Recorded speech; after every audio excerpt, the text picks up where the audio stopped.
नमस्कार दोस्तों, लोक सेवा एकेडमी में आप सभी का स्वागत है। आज तारीख है 29 मार्च 2026 और हम लेकर आए हैं दिन के वो सारे जरूरी करंट अफेयर्स जो आपके आने वाले एग्जाम्स के लिए बेहद खास हैं। तो चलिए फटाफट शुरू करते हैं। तो क्या आप तैयार हैं आज के सबसे इम्पॉर्टेंट एग्जाम पॉइंट्स के लिए? क्योंकि आज हम इकोनॉमी से लेकर स्पेस तक हर बड़ी खबर पर बात करेंगे। चलिए देखते हैं क्या है खास।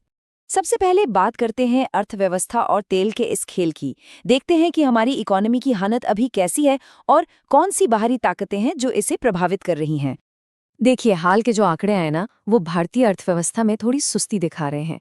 ये जो गिरावट है, ये एक इम्पॉर्टेंट ट्रेंड की तरफ इशारा तो कर रही है, लेकिन सवाल ये उठता है कि आखिर इसकी वजह क्या है। इसके पीछे ना दो बड़ी ग्लोबल वजह हैं। पहली है वेस्ट एशिया में बढ़ता हुआ टेंशन और दूसरी कच्चे तेल यानी क्रूड ऑयल की कीमतों में आया उछाल। आप तो जानते ही हैं, जब भी इस इलाके में तनाव बढ़ता है तो तेल की सप्लाई रुकने का खतरा बन जाता है और बस यही डर कीमतों को आसमान पर पहुंचा देता है। और यहीं पर आता है हमारा आज का पहला एग्जाम पॉइंट। इसको ध्यान से समझिएगा। जब भी क्रूड ऑयल महंगा होता है तो इसका सीधा सीधा असर दो चीजों पर पड़ता है। एक, देश में महंगाई बढ़ जाती है और दूसरा, हमारा इम्पोर्ट बिल यानी आयात का खर्चा बढ़ जाता है। इससे सरकारी खजाने पर भी बोझ मरता है। ये कनेक्शन याद रखना बहुत जरूरी है।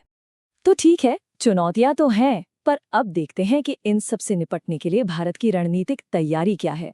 मतलब हम कर क्या रहे हैं। यहीं पर रोल आता है स्ट्रेटेजिक पेट्रोलियम रिजर्व का, जिसे हम SPR भी कहते हैं। अब ये है क्या? ये आप समझिए सरकार का अपना एक इमरजेंसी तेल का भंडार है। जब भी कोई संकट आता है तो इस तेल का इस्तेमाल किया जाता है। ये हमारी एनर्जी सिक्योरिटी का एक तरह से सुरक्षा कवच है। और ये जानकारी एग्जाम के लिए बहुत बहुत इंपॉर्टेंट है। भारत में 3 मेन SPR लोकेशन है: विशाखापट्टनम, मंगलुरु और पादुर। ये तीनों नाम आपको जरूर याद रखने हैं। अब दूसरी तरफ RBI भी इकोनॉमी को अंदर से मजबूत करने में लगा है। इसके लिए लॉन्च किया गया है पेमेंट्स विजन 2028। इसके 2 मेन टारगेट हैं। पहला, डिजिटल पेमेंट्स को देश के हर कोने तक पहुंचाना और दूसरा, एक सेफ और असरदार कैशलेस इकोनॉमी बनाना। और ऐसा नहीं है कि सिर्फ सेंटर ही काम कर रहा है, राज्य भी पीछे नहीं है। जैसे कि राजस्थान की नई इंडस्ट्रियल पॉलिसी 2026 को ही ले लीजिए।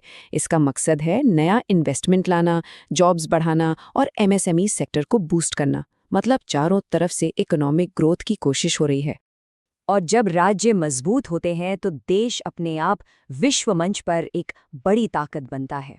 तो चलिए अब जरा ग्लोबल स्टेज पर नजर डालते हैं, देखते हैं कि दुनिया में भारत की क्या जगह है। जैसा कि हमने शुरू में बात की थी, मिडल ईस्ट में टेंशन बढ़ रहा है। इस क्राइसिस में मेन प्लेयर्स हैं अमेरिका, इजराइल और ईरान। और इनके बीच की जो खींचतान है ना, वो सीधा सीधा दुनिया भर की तेल सप्लाई पर असर डालती है। और ये आंकड़ा देखिए, आपको इस सिचुएशन की गंभीरता समझ आएगी। पूरी दुनिया की टोटल ऑयल सप्लाई का लगभग 20% हिस्सा सिर्फ स्ट्रेट ऑफ हॉर्मुज से होकर गुजरता है। सोचकर देखिए, एक छोटा सा समुद्री रास्ता और उस पर पूरी दुनिया की एनर्जी की निर्भरता टिकी है। अब अगर ट्रेड की बात करें तो वर्ल्ड ट्रेड ऑर्गेनाइजेशन यानी WTO में ई-कॉमर्स टैक्स को लेकर इंडिया और अमेरिका के बीच कुछ मतभेद चल रहे हैं। ये डिजिटल ट्रेड के रूल से जुड़ा एक काफी बड़ा मुद्दा है जिस पर सबकी नजर बनी हुई है। लेकिन ग्लोबल स्टेज पर सिर्फ विवाद ही नहीं होते, एक अच्छी खबर भी है। वर्ल्ड यूथ पार्लियामेंट, जिसे आने वाले कल के लीडर्स का ग्लोबल मंच भी कहते हैं, उसमें भारत को रिप्रेजेंट करने के लिए स्तुति प्रधान को चुना गया है। ये हमारे देश के युवाओं के लिए एक बहुत बड़ी प्रेरणा है और हम सब के लिए गर्व की बात है। चलिए अब बात करते हैं एक ऐसे टॉपिक की जो हमें हमेशा फ्यूचर की तरफ ले जाता है, साइंस और टेक्नोलॉजी। देखते हैं भविष्य की उड़ान कैसी होने वाली है। तो एक बड़ी खबर है कि राष्ट्रीय विज्ञान पुरस्कार 2026 के लिए नॉमिनेशंस शुरू हो गए हैं। ये बहुत ही प्रतिष्ठित अवार्ड है जो साइंस और टेक्नोलॉजी में शानदार काम करने वाले साइंटिस्ट्स, रिसर्चर्स और इनोवेटर्स को दिया जाता है। डिफेंस सेक्टर की बात करें तो हमारी नई advanced short range air to air missile यानी ASRAAM का सफल टेस्ट हुआ है। इसने भारत की रक्षा क्षमताओं को और ज्यादा मजबूत कर दिया है। ये हवा से हवा में मार करने वाली एक बहुत ही एडवांस्ड मिसाइल है जो हमारी एयरफोर्स की ताकत को कई गुना बढ़ा देगी। और आखिर में चलिए अंतरिक्ष की ओर एक बड़ी छलांग लगाते हैं। नासा का आर्टेमिस 2 मिशन, ये इंसानों के मून एक्सप्लोरेशन में अगला बड़ा कदम है। इसका मकसद है अपोलो मिशन के दशकों बाद पहली बार एस्ट्रोनॉट्स को चांद के चारों ओर एक उड़ान पर भेजना। ये वाकई में ऐतिहासिक होने वाला है। तो एक तरफ ग्लोबल इकोनॉमिक प्रेशर को मैनेज करना और दूसरी तरफ चांद के पास मिशन भेजना। भारत अपने भविष्य का रास्ता आखिर कैसे बना रहा है? ये एक बड़ा सवाल है जो आज की इन सभी खबरों को एक साथ जोड़ता है ना?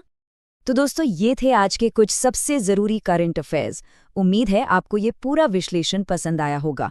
अगर हाँ, तो इसे लाइक और शेयर ज़रूर करें और रोज़ाना ऐसे ही अपडेट्स के लिए लोक सेवा अकेडमी को सब्सक्राइब करना बिल्कुल न भूलें। मिलते हैं कल। धन्यवाद।